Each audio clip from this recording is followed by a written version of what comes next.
우리 인간은 말과 행동에서 자기의 정체성을 드러냅니다. 아무리 겉모습을 잘 그럴듯하게 포장을 했어도 말과 행동이 그 사람의 속을 다 들여다보게 합니다. 그 사람 말하는 거 보니까 신앙인 줄 알았는데 신앙인이 아니네 이렇게 얘기하는 사람도 있고, 그 사람 행동하는 거 보니까 이거 신앙인이 아니다, 또 이런 비판의 소리도 종종 듣게 됩니다. 그렇기 때문에 신앙인으로 살아가는 우리는 말과 행동을 아름답게 가꾸어가는 노력과 훈련이 필요합니다. 오늘 본문은 말과 행동에 대해서 그리스도인들이 어떤 인식을 가져야 되는지 잘 보여주고 있습니다. 그동안 우리는 교회 안에서 또 교회 밖에서 수많은 말들을 쏟아냈고 또 많은 행동을 해왔습니다. 그동안 해왔던 나의 언행이 본문과 얼마만큼 근접해 있는지를 좀 확인해보고 나의 인격을 점검하고 다듬어보는 그런 소중한 시간이 되기를 바랍니다. 그리스도인들은 말을 어떻게 해야 되는가? 여기 베드로전서 4장 11절 전반부를 봅니다. 만일 누가 말하려면 하나님의 말씀을 하는 것 같이 하고, 말을 성경 말씀처럼 하라는 겁니다.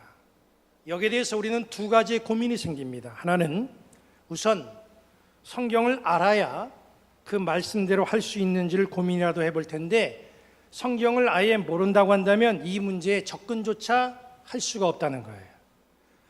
성경은 우리가 일상에서 어떻게 해야 되는지를 잘 알려주고 있는 지침서입니다.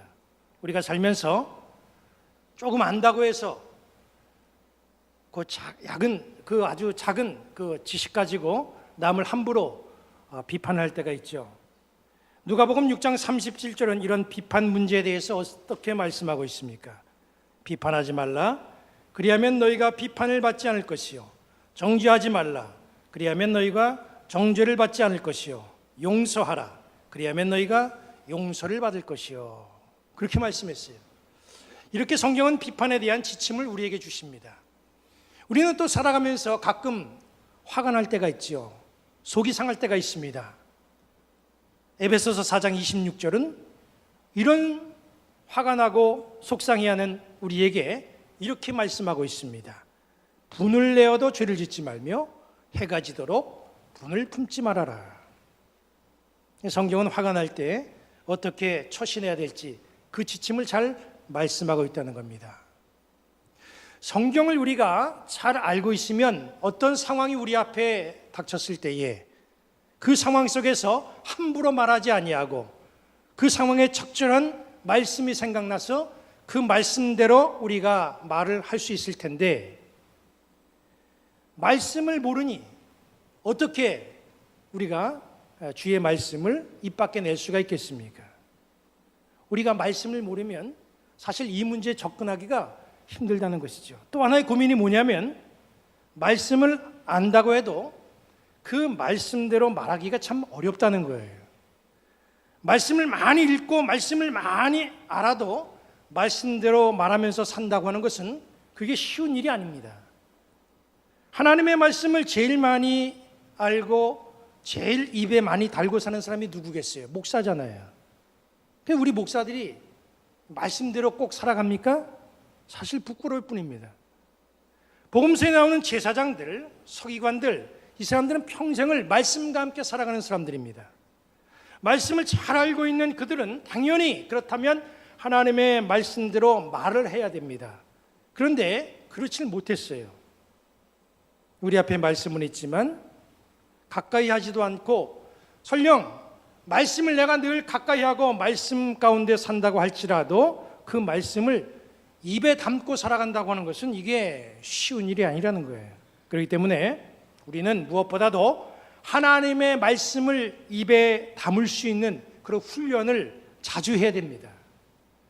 우리가 말씀 훈련을 자주 하게 되면 그 입이, 행동이 거룩해지고 멋진 말로써 점점 바꾸어지게 되고 사람들을 그 말로 감동시킬 수가 있다는 거예요. 이번 아버지 학교를 우리 교회에서 끝냈는데, 이 아버지 학교를 하면서 어느 교회 장로님이 정말 멋지고 아주 신앙적인 아주 말씀적인 그런 언어를 통해서 제가 아주 큰 은혜를 받고 감동을 받았습니다. 그 장로님의 말씀을 듣고 하나님의 말씀을 하는 것 같이 하는 것, 하나님의 말씀을 하는 것 같이 말하는 것, 이게 바로 저런 말을 두고 한 말이구나. 저는 굉장히 큰 감명을 받았습니다. 내용은 이렇습니다. 아버지 학교를 진행하면서 저녁에 교회 식당에서 이제 스태프들과 함께 식사를 했습니다. 식사를 하면서 나눈 주제가 뭐냐면 목사의 설교입니다. 다른 분들도 거기에 같이 앉아 계셨어요. 제가 먼저 이런 말을 했습니다. 설교를 하다 보면 예화나 말씀, 이것이 했던 것이 또 하게 되는 그런 경우가 있습니다. 그런 경우는 설교자가 그 내용에 대해서 먼저 깊은 은혜를 받은 경우입니다. 그런데 기억력이 좀 없어가지고 그 내용을 이전에 이게 내가 했나 안 했나, 설교를 했는지 안 했는지 모르기 때문에 이거 했던 거를 또 하게 되는 그런 것 같습니다. 제가 그렇게 말했더니 함께 식사를 하시던 어떤 분이 목사님들 참 문제가 많습니다.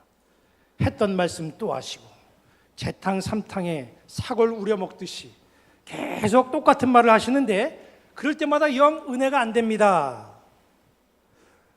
근데 그 다음에 하시는 말씀이 아주 정신 번쩍 나게 하는 말씀이더라고요. 뭐라고 말씀하시냐면 그 정도 되면 조기 은퇴하셔야 되는 거 아닙니까? 그 옆에 계신 분은 또 그 말을 받아서 이렇게 말씀하시는 거예요. 그래서 나는 목사님들 설교하실 때 성경에다가 몇 년 몇 월 며칠, 주일 오전 설교, 주일 오후 설교, 3일 저녁 설교 제목까지 달아서 적어둡니다. 아주 큰 사명감을 가진 것처럼 그렇게 말씀하시더라고요. 아주 제가 밥을 먹다가 환난을 당했어요. 말씀하신 분들이 모두 교인이, 우리 교인이 아니니까 뭐 저를 대놓고 말씀하신 건 아니지만 그래도 같은 목사로서 굉장히 마음이 울적했습니다. 그런데 바로 그때 구원투수가 나타났으니 바로 그 장로님입니다. 그 이야기를 듣던 그 장로님이 이렇게 말씀하시는 거예요. 그거는 당신이 모르는 소리야. 목사님들은 원래 하신 말씀을 또 하실 수가 있어. 왜냐하면 설교라고 하는 것은 목사님이 만들어낸 이야기가 아니라 하나님의 말씀을 목사님들이 대언하는 거야. 근데 대언하는 사람이 하나님이 또 하라고 하면 또 하는 거지. 목사님으로서 어쩔 수 없잖아. 목사님이 스스로 생각할 때도 이거 내가 지난번에 한 설교인데 해도 주님이 하라시고 하면 또 하는 거지. 어떻게 안 해? 그리고 목사님이 당신이 하는 말씀도 아니고 성령께서 주시는 말씀을 옮기는데 본인이 그 말씀을 했는지 안 했는지 어떻게 기억해? 말씀을 대언하는 분이 기억 못하는 게 당연한 거지. 그렇게 말씀하시는 거예요. 땅속으로 내려가던 제가 다시 올라오게 됐습니다. 그 장로님이 그렇게 말씀하시는데 듣는 저에게는 그냥 감동의 물결이 막 쓰나미처럼 엄청나게 밀려오는 겁니다. 여러분, 야곱은 형 에서를 속이고 형이 받아야 될 장자권, 축복권을 가로채는 바람에 형 에서의 분노를 샀지요. 에서는 아버지가 돌아가시면 야곱을 죽이겠다고 벼르고 있습니다. 야곱은 그 형의 보복이 너무 두려워서 하란에 있는 외삼촌 집으로 피신을 하지요. 그리고 어느 세월이 20년이 흘러갑니다. 타향살이에서 야곱은 물질을 많이 얻었고 이제는 고향으로 돌아가야 되겠다 해서 고향으로 돌아갑니다.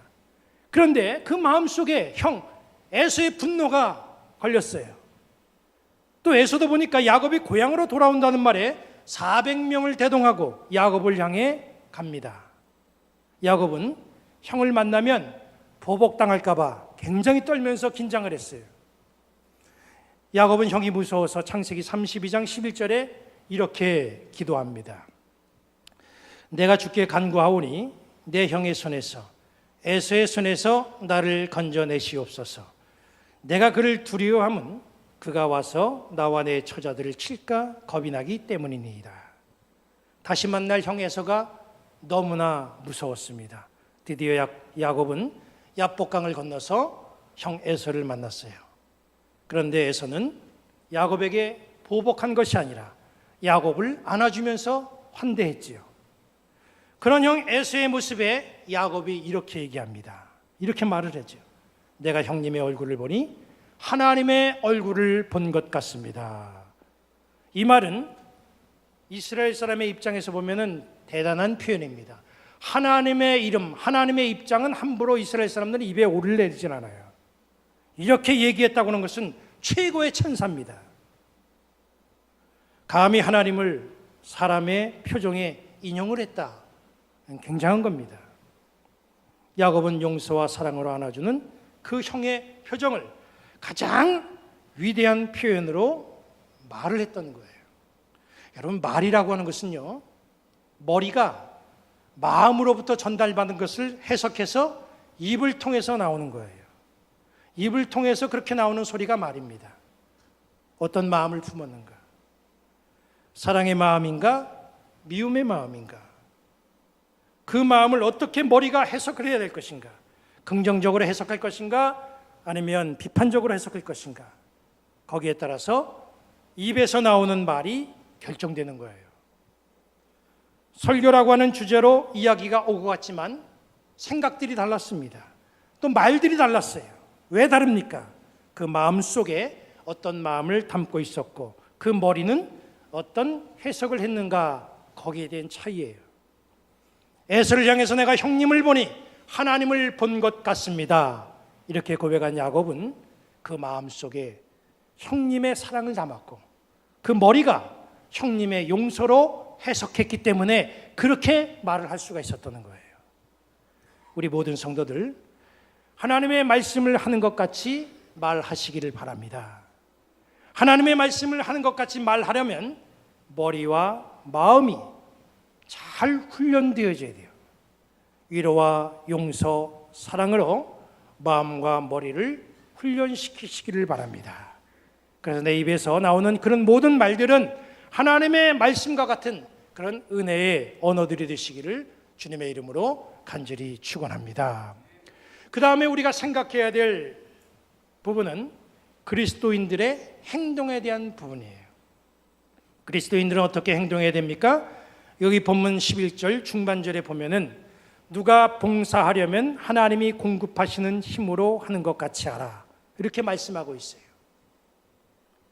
우리의 헌신은 하나님이 공급하시는 힘, 즉 성령의 감동과 성령의 능력에서 오는 힘으로 감당해야 됩니다. 예수님은 제자들에게 섬김의 본을 보여주셨죠. 유대에서는 집에 손님이 찾아오면 종들은 손님의 발을 씻어주면서 극진히 환대를 표합니다. 예수님은 종의 모습이 되셔서 제자들의 발을 닦아주셨어요. 발을 닦아주신 이유는 요한복음 13장 15절에 이렇게 설명하고 있습니다. 내가 너희에게 행한 것 같이 너희도 행하게 하려 하여 본을 보였노라.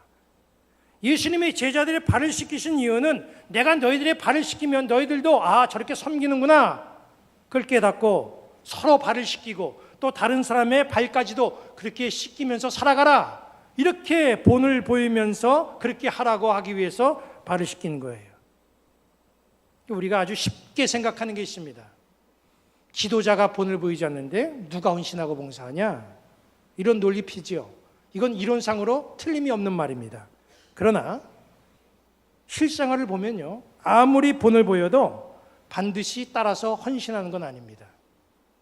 이상하게 내가 하면 다른 사람이 안 해요. 다른 사람이 하면 또 내가 안 합니다. 내가 책임 맡으면 열심히 해요. 책임이 다른 사람에게 넘어가면 그 다음엔 나는 안 해요. 함께 더불어 하면 참 좋겠는데 그게 잘 안 됩니다. 예수님의 제자들이 그런 거예요. 예수님이 자기들의 발을 씻겼으면 그 모습을 본받아서 자기들도 저렇게 하는 거구나, 서로 발을 씻기고 또 그런 모습들이 점점 확대되어야 됩니다. 그런데 통하지가 않아요. 아무리 섬김의 본을 보여도 섬기시는 예수님을 닮아갈 생각, 따라갈 생각을 하지 않습니다. 이런 제자들이 섬기는 자들로 나중에 변화가 되지요. 언제 변했습니까? 초대교회에서 변했어요. 사도행전에 나타난 초대교회의 모습을 보니까 서로 교제하고 떡을 떼고 나누고 통용하는 일들이 나타났어요. 이 사람들이 왜 이렇게 달라졌습니까? 오순절에 한 곳에 모여서 기도하며 성령을 받았기 때문이에요. 성령 받으니까 하나님이 공급하시는 힘, 즉 성령의 힘으로 봉사하는 사람들로 변화가 되더라는 거예요. 우리는 신앙생활하면서 봉사와 헌신을 참 많이 이야기합니다. 책임을 맡게 되면 근데 굉장히 부담스럽게 여겨요. 그리고 내가 그 일을 잘 감당할 수 있을까? 엄청나게 내 마음속에 부담도 되고 염려가 되고 걱정이 돼요. 그럴 때 여기 본문 말씀을 꼭 기억하시기 바랍니다. 하나님이 공급하시는 힘으로 하라. 우리 모든 성도들은 성령의 도움을 간구해야 됩니다. 우리의 헌신은 하나님의 공급하시는 힘이 있어야 기쁘게 그리고 감사한 마음으로 이 모든 일을 보람되게 감당할 수가 있는 거예요. 하나님이 공급하시는 힘이 아닌 그저 내 능력과 내 생각과 내 노력, 내 의지 이걸로 하는 헌신과 봉사는요 부작용이 따릅니다. 그 부작용들을 보면요 내가 행한 일들을 사람들이 알아주지 않아서 섭섭한 그런 부작용이 따라요. 순서상 책임상 의무감으로 억지로 내가 맡았기 때문에 그냥 일을 하면서도 너무나 피곤하고 힘이 드는 그런 부작용이 따라요. 그러다 보니까 자연히 새 육군이 세워지는 연말만 기다리는 거예요. 짐을 벗고 싶다는 거죠. 그리고 책임을 벗고 다른 사람이 그 일을 맡게 되면 자기가 했던 일의 절반만 도와줘도 될 텐데 안 합니다. 모두가 또 함께 더불어 그렇게 봉사하는 모습이 그렇게 흔치가 않아요. 내가 하면 다른 사람은 손을 놓고 다른 사람이 하면 내가 손을 놔요. 하나님이 공급하시는 힘이 없으면 이런 현상들이 나타나고 이런 부작용이 나타납니다. 본문은 말씀합니다. 하나님이 공급하시는 힘으로 하는 것 같이 하라. 신앙생활하면서 헌신을 해야 될 우리는 내 생각과 내 의지로 봉사하는 것이 아니라 바로 하나님이 공급하시는 힘, 성령이 주시는 힘으로 헌신하고 봉사하는 일꾼들 되시기를 주님의 이름으로 간절히 축원합니다. 오늘 우리는 성도로서 어떤 말을 하고 어떤 행동을 해야 되는지 본문을 통해서 잘 살펴봤어요. 예수님은 마태복음 5장 6절에 이렇게 말씀했습니다. 이같이 너희 빛이 사람 앞에 비치게 하여 그들로 너희 착한 행실을 보고 하늘에 계신 너희 아버지께 영광을 돌리게 하라. 빛을 사람들에게 비춘다고 하는 것, 착한 행실을 나타내는 것이고, 착한 행실을 나타낸다고 하는 것은 사람들로 하여금 하나님께 영광을 돌리게 한다는 것이기 때문에 이게 바로 전도라는 거예요. 말과 행동이 복음적이어서 나도 은혜로운 삶을 살고 다른 사람들에게도 선한 영향력을 나타내는 그런 성숙한 신앙인들이 되시기를 바랍니다. 화면을 보시고 오늘 본문을 모두 다 함께 읽고 말씀을 마치도록 하겠습니다. 시작. 만일 누가 말하려면 하나님의 말씀을 하는 것 같이 하고 누가 봉사하려면 하나님이 공급하시는 힘으로 하는 것 같이 하라. 이는 범사의 예수 그리스도로 말미암아 하나님이 영광을 받으시게 하려 함이니 그에게 영광과 권능이 세세에 무궁하도록 있느니라. 아멘.